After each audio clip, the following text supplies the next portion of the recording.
we're going to sort of like start asking them questions because we're continuing from 2 weeks ago. So I'm going to let them introduce themselves. This is Michael, and that is Andre. Michael, please, can you introduce yourself for me, please? Hi everyone, my name is Michael Akinbola. I am a master's graduate from Hertfordshire, probably 2 years ago now, I think 2018. Yeah. Currently, I'm just doing a course in coding, HTML, CSS, on all type of stuff, and trying to start my own businesses online as well. So that's me. Okay, Andre. Hello, I'm Andre Oditola. Currently, I'm working at City and Islington College. I do registry, deal with any issues that students may have, and also I play football semi-pro for Shalford St. Peter. I was also a graduate at Hertfordshire University and I studied sports and business. Okay, thank you so much for that. I'm going to ask you a couple of questions, okay? And the first question will be, what have your experiences as a black man been in our society currently regarding education? Okay, so yes. So for me, I would say personally, in regards to education, yes, I'll say that from when you're young, you're taught that when you're studying, learning, going through like the educational system, once you do finish university, you get a job straight away, and that's that's like the idea that we're given, that once you go through all of those stages, then you do get a job straight away. But from what I've personally experienced and like friends that are around my age and stuff like that, we don't actually get the job straight away. We still have to do further courses and educational things to actually get our experience for companies to even take a look at us. And I'll say, as a black man, I've heard instances with like, because there's obviously a friend I've got that she works in a company where they say that sometimes they will see like someone African surname or stuff like that, and they won't even take a look at their CV or resume, and that's something that it can be quite discouraging as a black person, because for me personally, applying for jobs is a very like tedious process, because you have to do cover letters, you have to apply, and it's not something that I feel like a lot of companies don't have the courtesy sometimes to even respond like you have been unsuccessful. So you're constantly checking your emails, and like I said, I feel like at our age we want to get things done straight away. Like we will kind of, at this age, we always talk like by the time you get to your 30s, you're getting old. And me as a 24-year-old, I'm thinking like, damn, I've got 6 years left. I need to get my life together. I need to get things in place. And with like this educational system, we kind of get put in a trap because we take out a lot of loans and stuff like that. Like some people are unfortunate, they pay off straight away. But even that money that you do spend, it's like you don't make that back straight away, and you're constantly, once you make that certain amount of money, you're paying like 40, 50 grand back. And it's just, I don't know, I just feel like you just want to, I feel like you need more transparency, as in like maybe give us more career help, like from the start. Career, so you need like more options, because when they actually tell you that, oh, once you finish education, you're going to get a job, you are fixed in that mindset that, oh, once, because your parents have pumped into your head, oh, when the moment you go to school, you're going to get a good job. So we wake you up early in the morning, we let you go to school. When you get to secondary school, we tell you continue your studies, and on top of that, when you're going, we said, oh, when you say you're going to choose a subject, we're going to turn around and say, oh, you can't even do that. You need to do this. So you feel we are directing you. So you expect that at the end of it, you're getting like a job, basically. Okay. So continuing from that, I'll just say that if anyone is looking to go uni, I'll say you should definitely do like a language course or something that you can get your experience in like midway. Okay. So then from all the modules and stuff you do, you kind of get a rough idea of what sector, what like side of the business you're looking to get into, or for whatever you're studying. So I'll say that doing that year in between to get some experience helps you build good relations with that company. And even if they don't hire you at the end, at least they can give you a reference they can use for another company. Because from when I've applied for jobs and such, one thing that I have found out is they always say they need 1 or 2 years experience, but how can you get the experience if you haven't got a job or you haven't had the opportunity to work? So even if they can make like places where young people can get experience, that'll also be helpful. Okay, Michael? Yeah, kind of the same what Andre was saying. Like a lot of these companies, they require experience, and when you're in the mindset of, secondary school straight to sixth form or college, university, you're thinking after my degree, straight job. But then there are some people that, you know, it takes them like a year, maybe 6 months after you finish the degree for they get a job, when it shouldn't really be like that. If that's how they've structured it, then at least there should be a bit more transparency in that, you know, after you get this degree, yes, it's still going to be quite difficult. You have to bear in mind that like a lot of people in the country think at the same time, yes, applying for the same type of roles. So there's a lot of competition in that as well. So I feel like, as well as being a black man as well, you're added with the... So the odds are basically against you. From the get-go.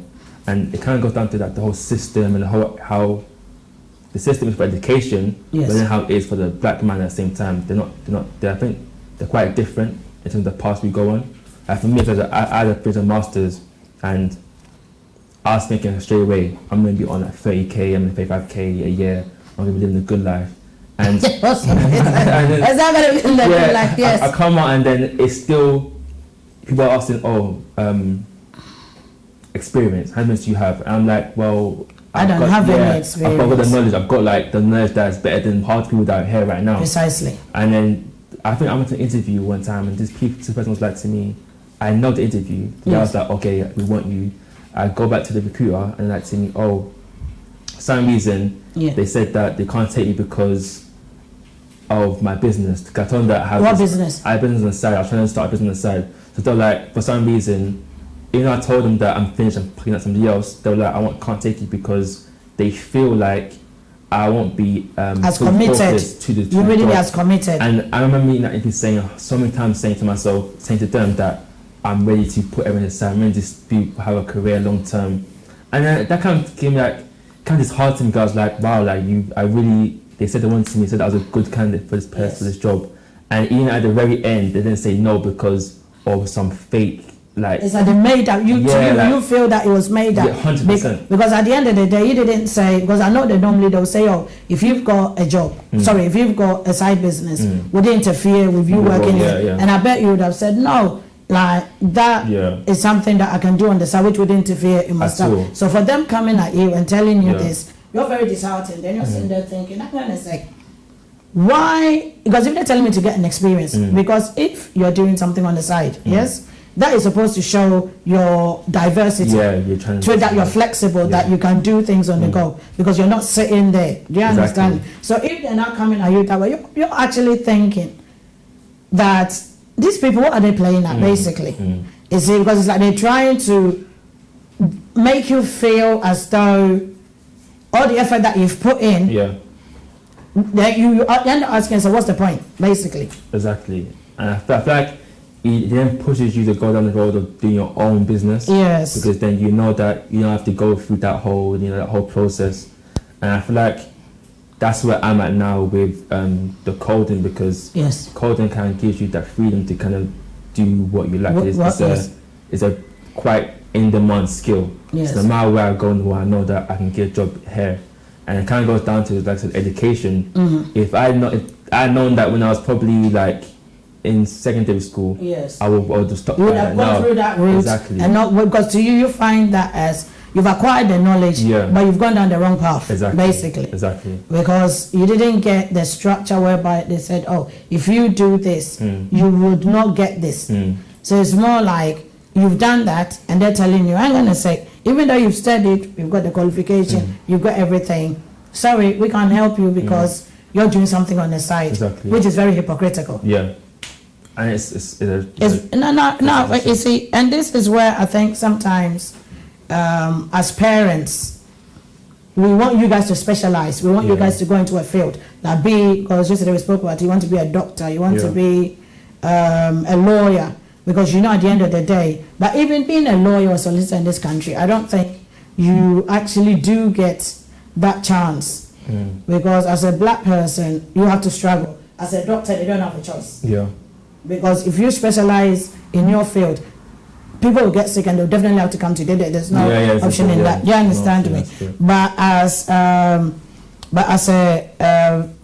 whatever course you do, if it's not specialized, it actually gives you this sense of it gives you a sense of whereby you're sitting there thinking, should I change what I'm doing? Yeah. And the funny thing is, you've wasted, let's say, you've gone to uni 2 years? No, years. Oh, 3 years. 3 to 4 years, and Okay. obviously Mike's done a master's, so that is, 4 years. that's 4 years, yeah. basically. Whereby you're thinking, hang on a sec, I could have been doing this coding, basically. So the moment I came out of secondary school, A-levels, I could have specialized that in uni instead of, but don't they give you this guide in uni? I feel like they do, but they don't make it.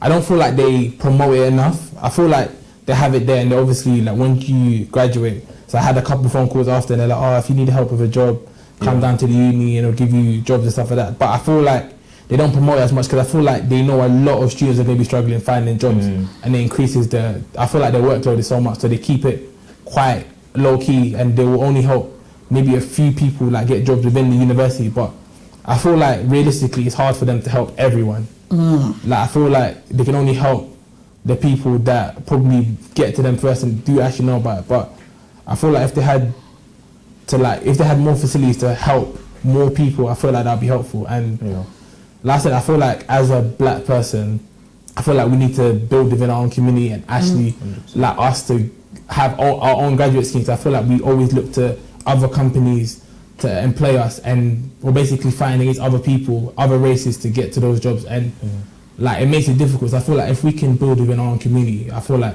it would help us, definitely. Okay, so then I go to the questions. How prepared are you for life and its challenges, basically now? I feel like as I grew up, as like I said, my parents gave me a good foundation in terms of like morals and like the way to live life. Yes. And I feel like that set the tone for me in terms of like when I'm still under my mom, you know, secondary school, and when I then leave to go to university, that's when you kind of realize and learn that that is the foundation that you need, good home training. Yes. And then in uni, I would say like university, that's when I realized that life is really different. Like Yes. that uni life gives you that life experience that, you know, is invaluable. Like being at home cooking for yourself, you know, spending money that you don't have, you know, that going out and spending money that you still don't have, you know. So that means you're in debt already. Because by the time you finish uni, you're in debt already because you've got your students loan. 100%. Exactly. But I feel like it's more interesting because university, when you get your first bulk money that, well, not everyone, it depends on your last time you'll be coming from, but when you get your first large sum of money and then it's only you that has to manage it. So for me, like, I'll say in first year, I feel like I did alright in first year, to be fair. I think I did alright in first year, to be fair.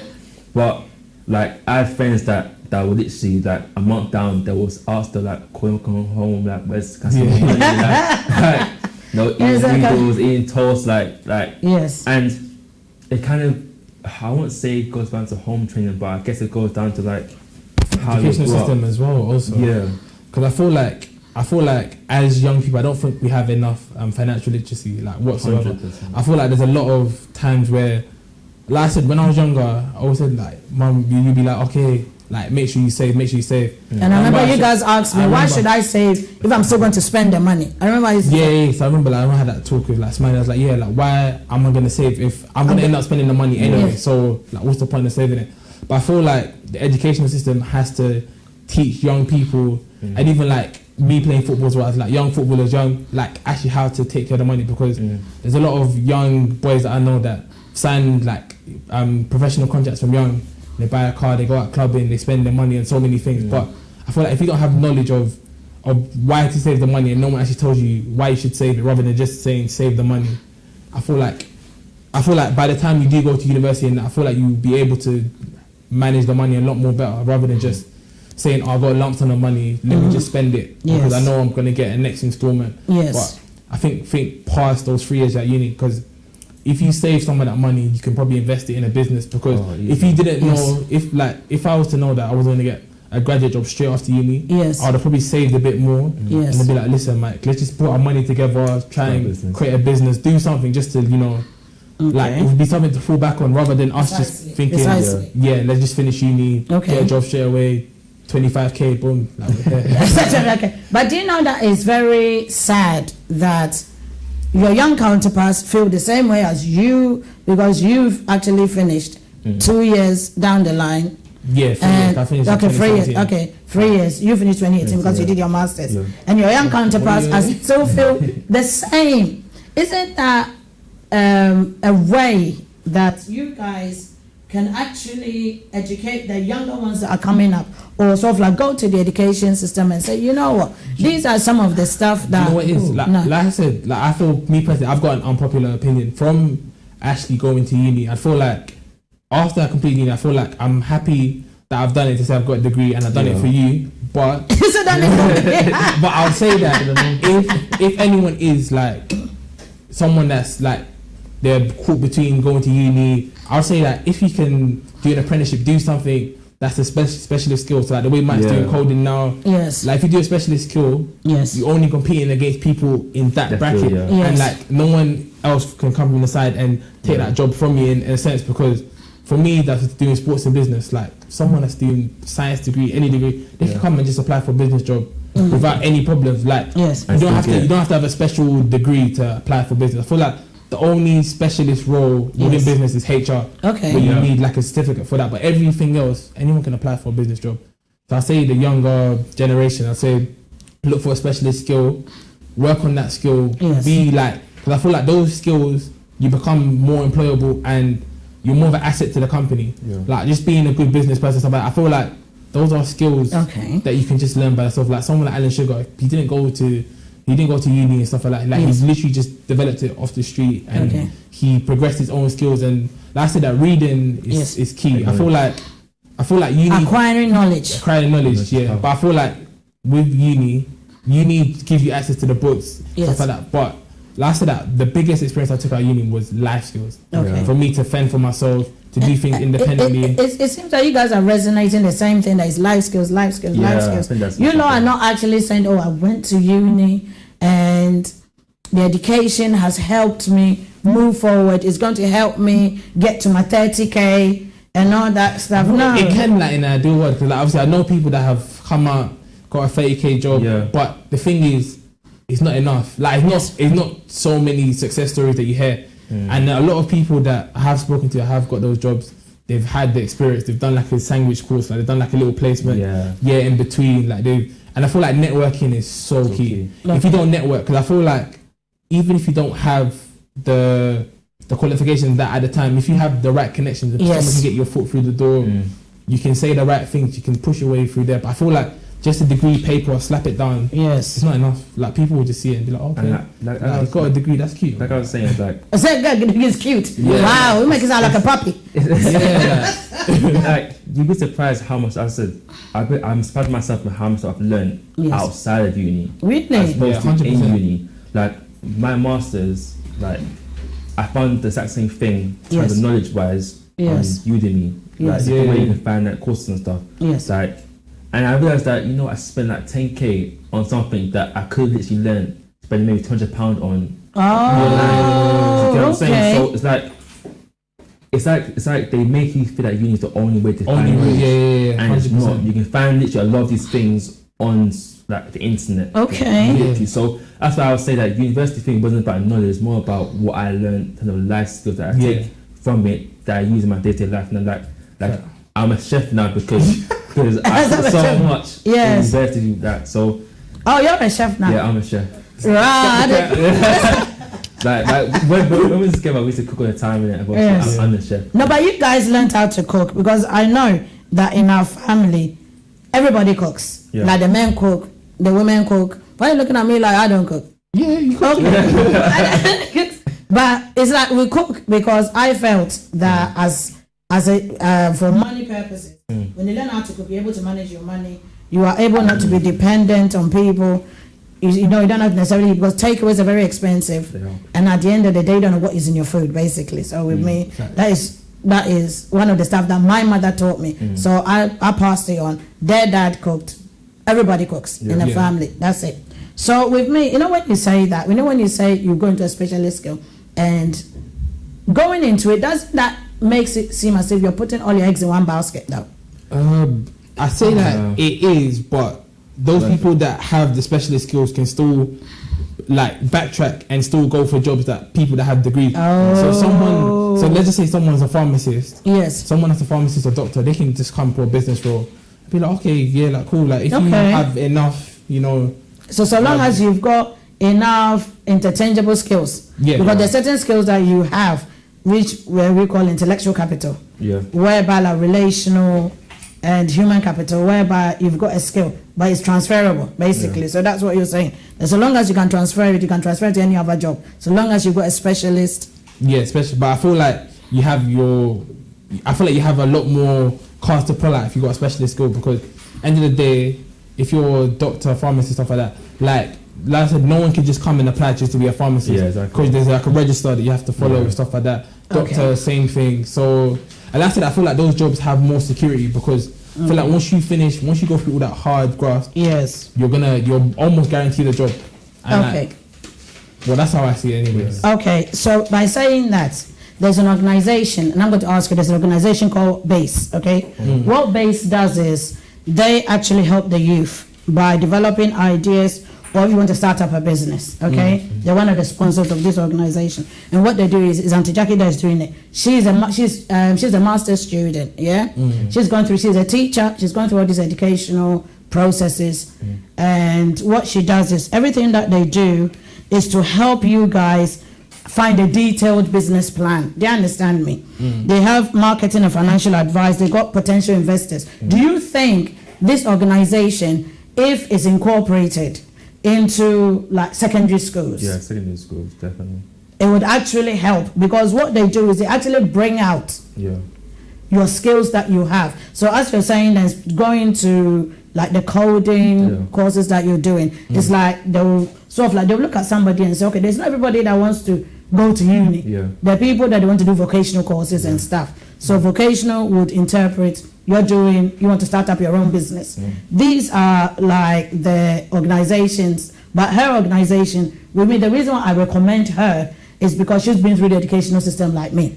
She was born here like me. She does everything as a teacher. And the education, she got the education background, as initially said, she's a master's student. She's not somebody that is just done some little teaching course and all those stuff. And she got this idea from the students that she was teaching. Do you understand? The students that she was teaching. And by teaching them, they actually came to her and said, Miss, this is what is going on. Can you help us out? So she's put all this together. How do you think she can promote this to the youth before like they go to uni? Because I know somebody will say, oh, how dare you come on TV and come and tell my kid not to go to uni. But you guys are living it now. That you're struggling. I wouldn't say, like I said, someone that wants to go uni, like I said, if you want to be a doctor, you want to be a pharmacist, like uni is the only way to go. Like that's a lawyer, that's the only way to go. But I feel like for some people that obviously their parents might feel like you have to go uni, you have to do this. I feel like if you've got a passion where you can get a specialist skill or stuff like that without going to uni, I would strongly advise it, because I feel like it saves money. You do gain experience by not going to uni straight away. And I feel like you just make yourself more employable. I feel like experience, most employers will put experience over the qualification. I feel like if you have both, then you've gone clear. But if you just have education, that's one thing. But I feel like a lot of people say, okay, cool, they've got the certificate, but how can they apply it? I feel like the experience shows you that, this person, it's kind of like, I feel like most players, like let's say football, I can like transfer it to football. So someone that's actually played for clubs, they're more likely to find a new club. If I just said, okay, I know everything about football, I know the rules top to bottom, blah blah, they say go and be a coach. Which is true. So I feel like if you actually know what you've done and you've actually experienced it, you're a lot more employable than just saying, okay, cool, I've got the paper, I know, I'm very knowledgeable of these things. But if you don't put into action, or you haven't been given a chance to put into action, no one's really going to take you in. I feel like on that as well is that not everybody likes education. Like, not everybody likes gravitates to education. Likes maths or likes English, likes science. So you can't really force that onto people. So something like this is really good, because then it kind of gives people opportunities to find themselves. And in secondary school, I feel like you're kind of forced. When you're 9, you're told to pick your courses. And then in sixth form, I think you didn't pick your A levels.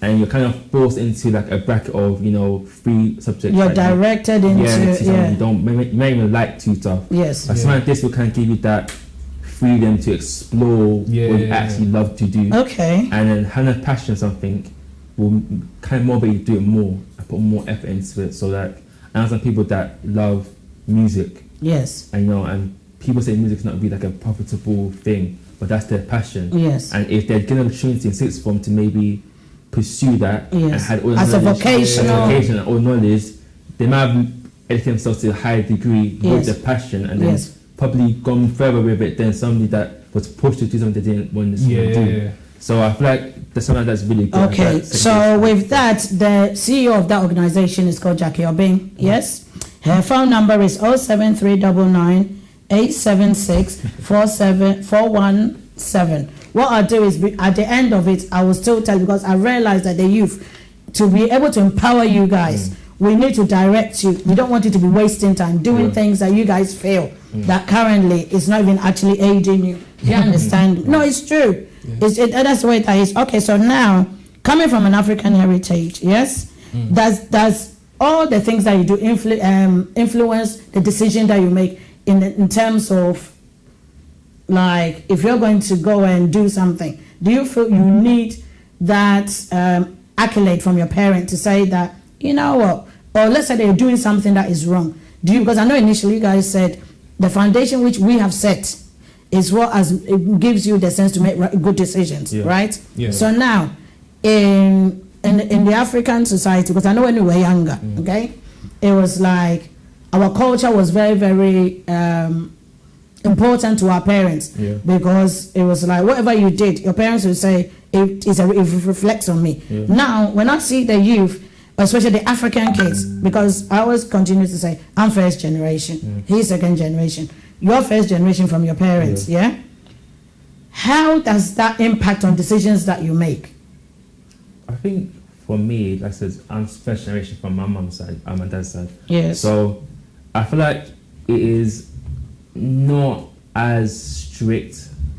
Well, because I'm last born, so for me. So they're spoiled too, basically. That's what you're saying. It's kind of filtered down for me. Yeah, I'm definitely spoiled. I'm definitely spoiled for me, but I feel like I'm given more freedom to find my feet. Yes. Whereas I feel like if you're firstborn, and like I said, culture plays a bigger role than the firstborns. I think, I don't know about you, if you feel it, I don't know if you feel it. No, I wouldn't really say so much.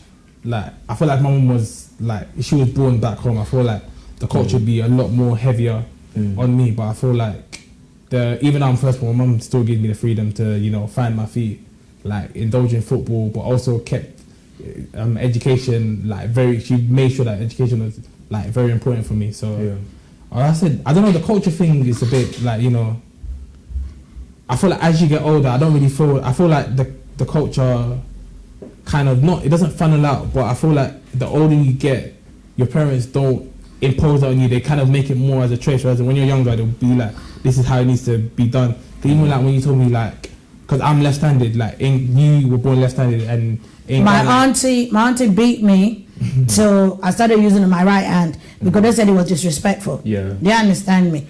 And at the end of the day, even though that happened, I still rebelled in other ways, which is another issue.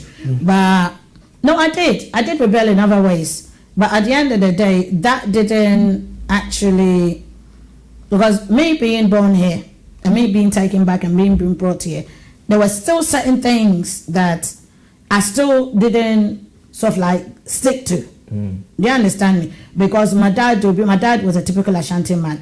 It was like, do as I say, no as I do. So my dad would be sitting there saying, oh, you're lying. My dad would be saying something. I said, Daddy, you're lying. And it'd be, how dare you? You know, that kind of stuff. You see? But with my children, I was very lenient. I was very, very soft with them.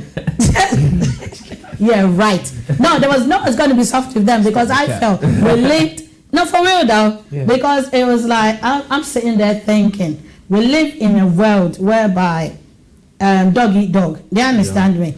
And if I'm going to sit there and I'm going to let you guys get relaxed, the world will chop you up, because at the end of the day, my mom always used to say, I'm raising you for the world. Do you understand me? I'm not raising you for myself. Do you get what I'm saying? So sometimes when as parents we are a little bit strict on you, it's not out of the fact that we don't love you. Do you understand? It's out of the fact that we are trying to protect you guys. Do you understand? So we're trying to protect you. Okay, on that note, what is your view on marriage? And what is your view on marriage currently? And I know you lot are smiling. Now, the reason why I say that is the girls, seem to feel. The girls seem to feel that you guys are not pulling your weight, because from what you guys have been telling me, no, from what you guys are saying, you guys just want to get yourself set up before you go into a relationship financially. Okay, so what are your views on marriage, basically? Yes. Wow.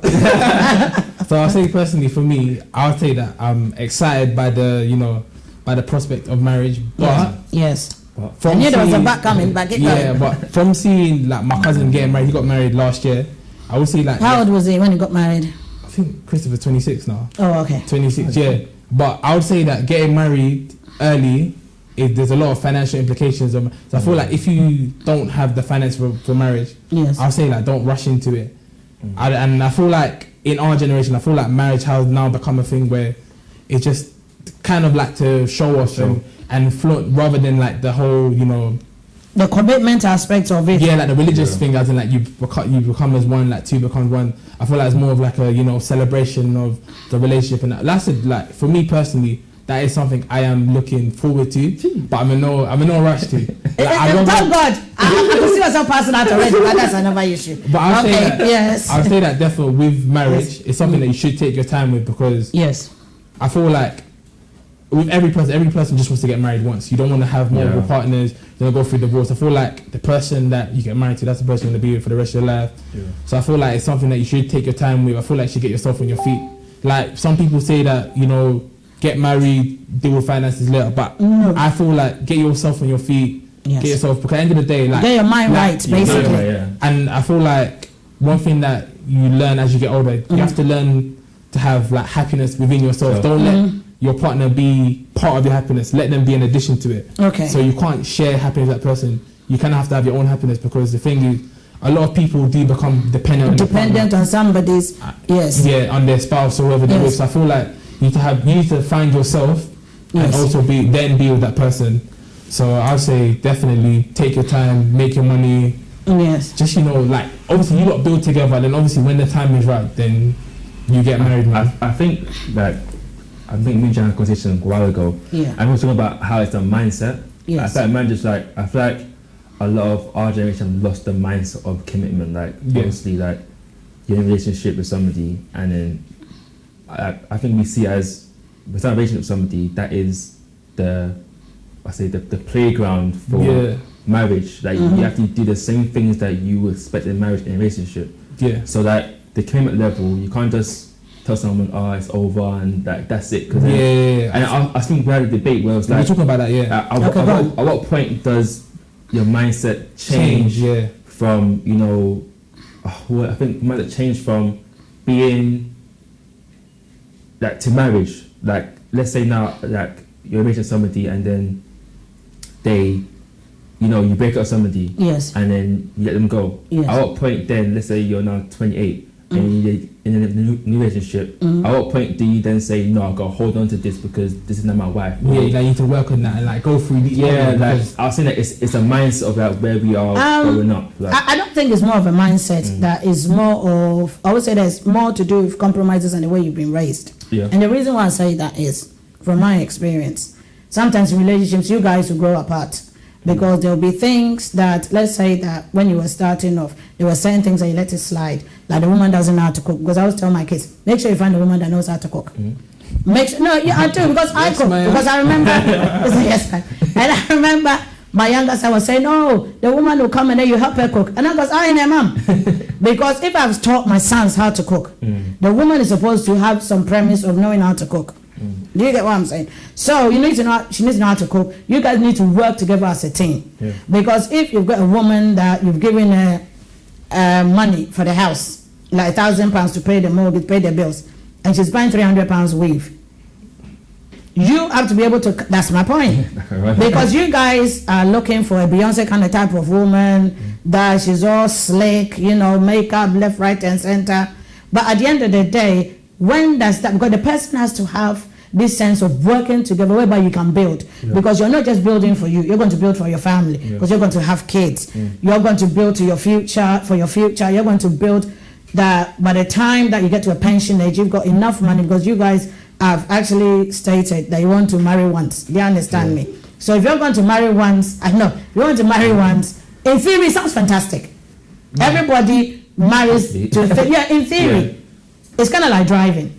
What the book says is not what actually happens in real life. Do you understand what I'm saying? But having that notion is fantastic. But my thing is, it's not so much as letting somebody go, but making sure that that person, the compromises that you make, you can live with it. Because I always say, when you actually meet somebody, do you understand? You compromise from the beginning because you're raised from two different homes. Do you get what I'm saying? So what you're doing is everybody's bringing a piece in, but you're not supposed to let that person's compromise be so magnificent that it overshadows you. As you say, you don't want your happiness to be predicated on the partner, but you have to do it as a joint unit. Yes. Okay. So now I'm going to move on to the next question, which the next question will be, when did you notice that as parents we didn't have a clue that we were learning as we went along? When did you guys notice? Like I said, that me personally, I didn't notice. I was doing such a good job, you didn't even notice, right? Yeah, exactly. Before there you go. But yeah, like I just personally, like me personally, because I don't have like a criteria or know what a parent is meant to be like. I just feel like whatever, because you're older than me and you're my mum, I feel like whatever the parent does is right. Obviously, when you get older, you kind of have an idea of like, oh, maybe we should have done it this way. Should have done it that way. But I feel like as a parent, you had. So like I say that for you, you learnt from grandma. And you I definitely didn't learn from my dad though, but keep going. But you learn from her, and then obviously you brought it down to us. So like I said, when I have a kid, I'll learn from the things that you and dad taught me and use it for. And use it for the kid. But like I said, I don't think at any point in time I'd be like, oh, like I didn't really feel like you knew what you're doing. I feel like whatever you've done as a kid or has like. But as you grow, because you know, like as you're growing, you're looking at your parent, because your parent is your first teacher. Is it? And as you're growing, you're developing your own mindset. You're developing your own personalities. Do you understand me? Yes. So that is why I asked you that question. That when did you notice that everything was a front? Do you know what? I feel like. Yes. I feel like my parents, as they, have grown and seen my brothers grow and me grow, they've kind of just learned how to pick and choose what things are right for each son. Yes. I feel like what my mum uses for my older brother, she won't use for me, because she knows that we're both different in how we approach different things. Okay. So I feel like it's trial and error. I feel like it's a lot of trial and error. You try one thing and then if it doesn't work, you try another thing. But I know I feel like you guys did a pretty good job. We're both still here. Yeah. Okay. Well. No babies. Okay. Okay, so so now I'm going to move to another question. What have your experiences been with the police and how have they treated you? I don't like the police. I don't like them. Now, you know what? Yours is going to be longer, isn't it? So keep going. Because the reason why I say that is both of you have literally grown up together since you've actually been around each other longer. Do you understand me? So the reason why I asked both of you, and because both your experiences are different, here we go first so that you can go. So so last thing, me personally, I don't have any personal problem with the police in it. Like just from my personal experiences, like even when I have been stopped, like I remember a couple months back, I was like going to Nando's with the boys. And like we got stopped by the police for like insurance or whatever like that. And like, on your car? No, not my car, my friend's car. So obviously like we got stopped, like they done their routine checks, they done whatever they had to do, but we didn't freak out. We just cooperated. I wasn't there, by the way. Just make sure I wasn't there. So, like we cooperated, we done everything, and then they just let us go on our way. And like every time I have encountered the police, it's normally like how the police are, they try and manipulate you, so they try and ask you questions, they try to trip you up basically. Yes, they try and get you to like act aggressively, or that's how they picture in their mind like this person is aggressively, but They try and poke you, basically. yeah. So I feel like if you don't react and you act calm, because I said that you can't have an angry response to someone who's acting calm. So one thing I've learned is just act calm, cooperate, make sure that they don't try and violate you. In a sense. When they say don't violate you, in what sense? So let's just say like I haven't done anything like to be aggressive and they're trying to restrain me and stuff like that. Like that's when I feel like they're taking it over the top. But like in the same breath, obviously I haven't had personal situations, but have seen on the media and I know people that have encountered bad police situations and stuff. So I'm not going to sit there and disregard it. Just because I haven't experienced it, I'm not going to disregard other people that have experienced it. And I would say that the police do look at young black people as targets because in their database they do look at it and be like, oh yeah, this black person, like black people do this, they kill each other, they do this. Yeah. So I feel like they sell drugs, so they just automatically assume they can be anyone. Because when like police officers may see me, they think like I may be one of them boys. But then when we sit and have a conversation, like I'm working here, I play football semi-pro, then like that's when they ease up their approach and like, oh you're right, da da da. But I feel like they always have their backup, and if you prove them like you're that person, then they're gonna act that way. If you act the other way, then they relax, but they never come in as a normal neutral approach and then decide. I feel like they're always defensive, they're always looking to react. Okay, Michael, what's you? Personally, like me having such a different experience with police, I feel like I would say you can find a nice police officer in terms of like as a person, but they're never honest. You can't find honest police officers because it's not in their best interest to be honest to you. Yes. Like I was saying, like let's say you got pulled over now, and you know the police might see that you have something wrong with your car. They won't tell you, oh hey, listen, something wrong with your car, do this quickly before you. They'll never do that to you. But they might stop you and arrest you, be like, oh, you know, it's unlucky, blah blah blah, you know, like you're a really nice guy, I didn't do this to you, blah blah. So that they're not honest. It's more manipulative. Yeah, it's very manipulative. And like I said, I remember when I was in my car, probably last year. Yeah. I was like, I got stopped. I had insurance on my car, and then how the officer acted was completely. He didn't use that. When I learned after, he was literally against the law completely. Like nothing he's done was within the law at all. And that really annoyed me. I was like, oh man, if I had known at that time, I would have been like, no way, you can't do that. So, and then it was funny because you then think about what Jay was saying about how being black as well. Yes. And I remember when I was trying to buy a car, there was a thing that said that don't buy an Astra. Because if you don't buy Astra, don't buy a Ford Fiesta. Because they'll say that because you're black, they'll stop you straight away. Yes. And you think to yourself, that's my life. Like, that's what I have to deal with being a black man. You know, I can't buy a certain car because of my colour. I'm going to get stopped because of my colour.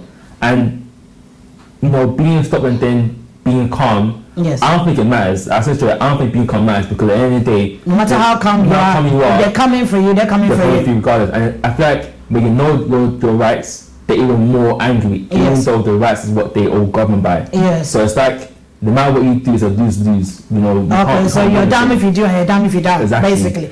So what do you do then? Because it's very, very disconcerting when you say that. Because knowing your rights actually pisses them off more. Exactly. And not knowing, they take advantage of you. So like I said, I feel like, yes, I think you have to be lucky. But I think it's down to luck, you know. When they got stopped and I was there, they told me, I was like, isn't I wasn't there? Yeah. I was like to them, there's no way they should have been done in the first place because the rights and everything legal says they shouldn't do that in the first place. Yes. So when they were saying, I was like, if I was there, you probably would have been more trouble because I was like, no way. I was like, no way, don't touch me. I was like, no, by the law, because the law is what they govern by. Yes. And you find out that a lot of them don't even know the law themselves. They just the police people that they actually don't know the law. They just do what they feel like they can do. So they do it on emotion, not based on the law. It's like they see the black person, they're defensive already. Exactly. So before you open your mouth, you're a target. Exactly. Yeah. And it's luck. It's sad to say. Okay, it's sad to say. Yeah. Okay, the next question is knife and gun crime. Oh. What is your view and how do you think the narrative can be changed on knife and gun crime? I feel like I said, because I know all of us as grown-ups, we sit there, we all have a narrative, so we see this and the news, we are fed by the media. But I want you guys to be as honest, because this is not you, this is you, that is the world that you guys have been in, like some of your friends have been in. So I want you guys to be honest. So like I said, I know people that are in it, I've encountered the life of it because of people that I know. Yes. But like I said, as I've gone older now, I think like I don't really see it anymore. So, so to me, whenever I hear people that are dying from NAC, I'm like, really, that's still going on, because in our spectrum, it's now about making money. It's now about, you know, bettering yourself in some sort of way. So like, even people at our age that are still on lifestyle, when we hear them still doing like NAC, we're like, everyone kind of like, really? You sure you still be doing a lifestyle? You know what I mean? Because their friends are in prison, so it's like, why do you want to be in prison at 20, like for like a post-Cold War? It's like, it's not really worth it. You're both making money. However way you're making money, it's not my business, but at least make money. That's the very least. Yeah. So I feel like knife crime and young generation, I think if you're gonna stop, you have to start from secondary school, but that's when I feel like it's most hot. Yeah, I feel like that's when they're most like exposed to that. Yeah. Well, secondary school. Yeah. That's where it kind of starts. Yeah. But I don't know. For me personally, I said like the whole, like I was discussing this with Dana on it. Like I'll say with the whole knife and gun crime thing, I feel like it's very easy to say, oh yeah, we can like get people to stop it. We can get like celebrities and people to like promote like stopping gun violence and that. But I feel like a lot of people have been personally affected. Like people have lost their loved ones, they lost family members, and they're forever gonna want to get revenge for it. So it's not gonna stop there where people will be like, okay, now like let's just stop this. Like I feel like someone's always gonna want to get revenge, and it's like a constant cycle that's always gonna happen. Like I said, from what stemming off from what Mike was saying, obviously I feel like maybe should intervene from I say secondary school, and getting the kids to find something they have a passion for, have a talent for, and involve themselves in that. Because I feel like a lot of people join gangs and that because they want to be part of something, they want to be part of the community, part of a team, they want to be part of something. So I feel like one thing you can do is like basically like create clubs. So that's when youth clubs are something that's very, you know, I feel like very helpful. Like a lot of kids, they will go like to the youth club, play table tennis, do all of that stuff. But I feel like they do a lot of these things because obviously I feel like they're put under pressure from people above them. So they just feel like they have to get up to their standard, up to their level. So they're most likely to do stuff. Because right about now, a lot of the kids that are doing crazy stuff, it's never the older people over 20, it's mostly the younger people, and it's always instructed down. So I feel like, and who are they instructed down by? Like the probably like the older people in their respective people in their areas. That's how I say, because you would never see the most respected guys in that getting done or going to prison for anything, because them personally, like for them personally, they don't have to do anything, because as you will see, like a lot of people they pass liability, so they always pass it down to the people that they know that they will take the wrath for them. They will never do it themselves. So, but like I said, it's a sad community that we're in, but I feel like because of revenge and people always wanting to avenge for their loved ones, it's always going to continue. It's going to be very hard to change. But you know, when you say that, it's very pessimistic what you say, because as parents or as adults, we're thinking, no, we're getting a handle on it. If we get you guys talking, it will make a difference. Do you think that it will make a dent? Me personally, I don't think so. Maybe some people might be more optimistic in that, but from speaking to people that have actually lost loved ones to gang violence, like their heart is heavy and they're always gonna want to avenge for that person. They don't care what anyone tells them. Blah blah. At the end of the day, that person that they lost is never gonna come back, and like just the sad reality of it. But isn't that, because when you say that, I always keep saying that it really, really makes me feel very sad, because don't these people realize that killing yourselves is like you're taking a life that could be productive? Isn't there any way you guys can sort of like the way forward? Because I'm always looking for the way forward, because I know, you know, there's this quote by Martin Luther King, that he says, our lives begin to end the day we are silent about things that matter. Do you understand me? How do we change that? It's a tricky one, because you're trying to change individual mindsets a part of a bigger community. Like I said to you, in Hackney now, where I live, Shoreditch, there's not, that culture has been taken out of the community because they've gentrified the area. Where in my house or these other areas, that culture is still there, and no one's been doing anything about it because it's okay. And I said that sometimes I don't want to say the parents' fault, But I feel But like, you can if you feel there's a point whereby the parents. To some extent, a parent knows when a kid is going left. Yes. I feel like a parent will know at one point in their lives that my kid's not acting this way. Yes. What's wrong with the kid? And it's their job to find out what it is. Otherwise, they're going to push that kid into that wrong path. So I feel like it's a kid's fault, but as well as the parents' fault. And it's the parents' duty as the teacher to make sure that kid stays in line. Obviously, there's other things, that will force the kid to still act out of line, but I guess we're still secondary school, we're still under the guidance and still under the protection of that parent. Yeah. So she can there's all rights that protect the parent from doing certain things. But I know, I think going forward, I feel like it's just like youth clubs, because they work, they seem to work. And maybe just, inspiring kids more to do things that they're passionate about. That's to those kids that are probably in gang violence, education like that, they probably don't see a future or a way out. So it's about creating a way out for them that they see that, okay, I don't have to do this, I make money from this or from that may might help. Okay, do you feel that the choice of friends that you make has an impact on you not going into that life? Yeah, 100%. 100%. I would say that. Like, I feel like whatever your friendship group is, like, you indulge in certain activities that it will keep you away from that. So I was in a good friendship group that none of my friends are involved in gang violence and stuff like that. Like, we just do stuff like we go out to party and play FIFA, whatever. Like, we just do social activities where it doesn't involve that. So it would be very hard for one of us to delve into it, because it's just like it's kind of like what do you call it? You guys are like a support unit. Like a journey you'll take by yourself, or even if anything, the people around you would advise you, like, come on, like, you're this age or that, like, does it make sense to do that? They would advise you out of it. Yes. But I feel like there's just some people that are just born in it, like, they've got family members that are part of gangs and stuff like that, and they can't really escape that. But I'd say definitely the people around you do help, like, you to stay away from that lifestyle. But I know there's certain parents that they say they can't get through to their kids. And I know you guys said there's certain things that you kids will not tell your parents. How can the parent break through that? Because if I know my kid is going wayward.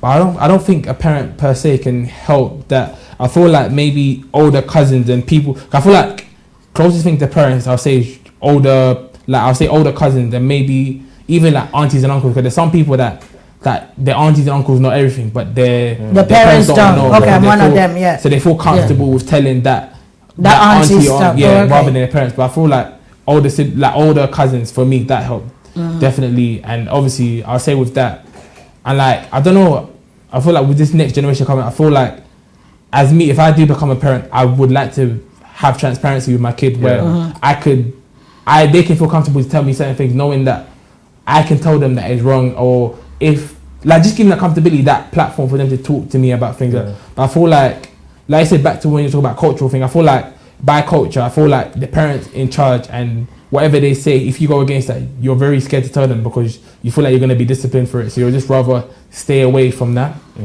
Okay, but I know what I did was, I used to tell you guys, you could tell me anything, still punish you, but at the end of the day, I will still have your back. I remember I had that narrative with you guys. It's like, so it's not everything that I knew, but I kept an eye on your friends. I made sure that whoever you were hanging out with, I knew their parents. I knew most of the time you guys used to come to my house during holidays. Do you understand me? So it was like, I felt that I had that unit with you guys. My thing is, the parents that they don't have that, what can they do about that? Because the reason why I'm harping on this is, you guys these young kids are losing their lives. You see, you guys are fortunate enough because you guys live in Hackney. So you guys actually are in the middle of it. So my thing is, how do we change the narrative? What is the way forward? Because if there's nothing we can do about it, then what's the point? It's not nothing we can do, but like Mike is saying, like, it's very hard to change individual minds. But I feel like if everyone does try and make changes internally, it will eventually project outwards and help everyone else. But personally, I don't know, for people that, like, parents that are struggling to get into their parents, I feel like they just need older mentors that can basically guide them or stuff like that. Or, like, I don't know, people that can counsel them and give them that sense of confidentiality, that anything that they are told is between them. I feel like once you know that whatever you talk about, it's not going to go anywhere else. I feel like you're more likely to trust that person and tell them things more openly. I think that happened really well in our secondary school. You had some teachers that On your secondary school? that you know you could confide in, and they will give you some support. Like I know for us, there were quite a few students that were bad, but then they will go to this teacher that they can confide in, and then they'll tell them don't go this way, and then they'll put them to the right way. So I feel like it's definitely schools as well, because most of these kids, they spend more time in schools. Yes. So if you can create a foundation and quite a platform where, you know, kids feel comfortable to speak to certain and teachers feel safe, then that would kind of fizzle into home. Because if kids can't talk at home, they talk at school. So if you create it on both spectrums, maybe you have, you know, you're fighting both battles on both sides, as opposed to just, you know, fighting one battle at home and then it's not be working at the school because they might even go to school. So it's a tough one, but hopefully you have to keep praying for them. Okay. One of the things that I find on this subject is most of the African parents are hypocrites. Even when they know that their kids are in a gang or their kids are, they'll say, "Oh, my kid is fantastic." Yeah. And they know their kids aren't. Do you understand me? But that's natural though. No, it ain't. It is. Like, I don't feel like. No, if you are not fantastic, I'm not going to stand out there and say that you're fantastic. No, but I feel like anyone like that is your own, is your kid. You're not gonna like say. Let's just say, for an example, let's just say you got a friend that's like not good looking, and like you're talking to girls, and then they're gonna be like, oh yeah, like is your friend nice? You're not gonna be like, oh no, my friend's ugly. Like you're gonna like. Yeah, but they're gonna say, all right, you know, but you say like, oh, like he's good, blah blah. You're gonna be like, oh yeah, like you don't bring that person down. So the same way, like if it's my kid, regardless of how my kid is, that's something we deal with internally. Outwardly, I'll still tell the people, oh yeah. But some of these parents, they're scared of their children. Some of these parents are literally scared of their children, that whether inwardly or outwardly, you understand me, they actually sit back and indulge them because their parents, that their kids are not working, they're driving cars of 20,000. They understand me. They are at the age of 19. You as a parent is supposed to check that. You go into your kid's room, your kid has got loads of money in the room, he sleeps from night time. How does that work? You're supposed to be able to look at your child and say that if you XYW say you're out. Do you understand me? You see, and I feel that's why I say sometimes the onus is on the parent. Do you understand it? The onus is on the parent. But at the end of the day, it's like we hope for the best. It's that you prepare for the worst and you hope for the best, isn't it? So hopefully, I just pray that we actually find ways around it, because the way these young people are dying, it's not because in our culture or even in our society, it was more to do with you had an argument with somebody, you fought, you go up and everybody brushed off and went away. No, that is not the case. That is not the case, and it's very worrying. Okay, so now then I'll move swiftly on to Black Lives Matters. The reason why this subject, this Black Lives Matters, I will forever ask that question. And the reason why I say I'll forever ask that question is, you see, we are forever saying that we want our lives to matter. We want people to take sort of like, these statements are made, and with all the protests that is actually going on, do you think it has made an impact? Go ahead.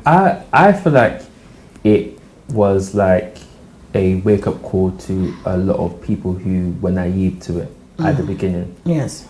I feel like it was a good shout, like, oh, okay guys, time to wake up. But the thing is that there's been a lot of shouts prior, before this Black Lives Matter was prominent. Yes. So then we have to question, like, what made this one so, heavy that movement is still going now. And I feel like as movement continues to grow, I feel like it will get to, I'm hoping it will get to a point where we do see real change. But if I'm being honest, I feel like we as a people, it's like we see what we see, and then we don't see it, we don't do it anymore. Yeah. I feel like that's very down to the system of Twitter, and down to Twitter, like this media. And now you don't really see anything about the process at all, whereas it's still going. People are still protesting on like every single day. So now that people don't see it anymore, it's not as hot as before. People every day, people doing Black Lives Matter, people saying all this, all that. Whereas now you probably see like 2-3 people saying Black Matters in a day now. Yeah, like not as much as it used to be. Yeah. 100%. And I feel like it's just down to the way, you know, we've been conditioned as a people. We've been conditioned to, you know, fight, and then at some point they give us a bit of it. Then we get satisfied, we get comfortable. Yeah. So I don't know. I think it's a good movement so far, and it's still like going, but we have to. Oh, okay. See where it Okay. You see, it's I don't know. Every time this thing comes up, there's you know, as Black people, we have something that is something that we do as Black people, whereby we do not support our own. We do not protect our own. And I remember I was watching. There was this video that I saw of this guy, and there were statements that he made. And I've only got a few minutes to do this, and you guys, I'll give you a few minutes to actually. What he said is, Black people, sometimes we are a product of our environment. Yes, meaning when someone amongst us does something positive, example, the person becomes successful, the person starts a business, the person is gaining momentum, and the person needs that support. Instead of us to actually support the person, we ridicule the person. Do you think that statement is true? Yeah, I agree with that. 100%. 100%. Really? 100%. Yeah. I agree with it. I just feel like for some reason in our community, a lot of people don't like to see other Black people doing well. They see like a Black person doing well, it's starting on them, and they never, like, I even feel like Black people that are on top don't want to bring people below them up to their level, because they may want to stunt on people that are doing better than them, or like they're doing better than. So I would say, I don't know, I feel like in our society we need to have like a general culture where if someone's doing well, yes, let that person doing well motivate you to not even say get on their level, inspire you to work on your own self and like work on the things that you've got going on, rather than look at that person and be envious. Because I think that's the problem. I feel like a lot of us people will see people moving forward, and rather than you trying to better yourself, you just rather hate on that person, and it's not really a good culture to have. Okay, like, so that means we rather sabotage ourselves than support ourselves. Yeah, facts. I think that's definitely true, but not all the way true. Not every person's the same. But you do find, and you can probably name a lot of examples where that's been the case. And I think it goes back down to culture. Like, we need a culture where we're completely all in sync with bettering the Black man and the Black woman. Yeah. I feel like if two people are out of sync, it loses, like, it's like watering down the Black woman. Do you know what I mean? You gotta keep it as strong as possible.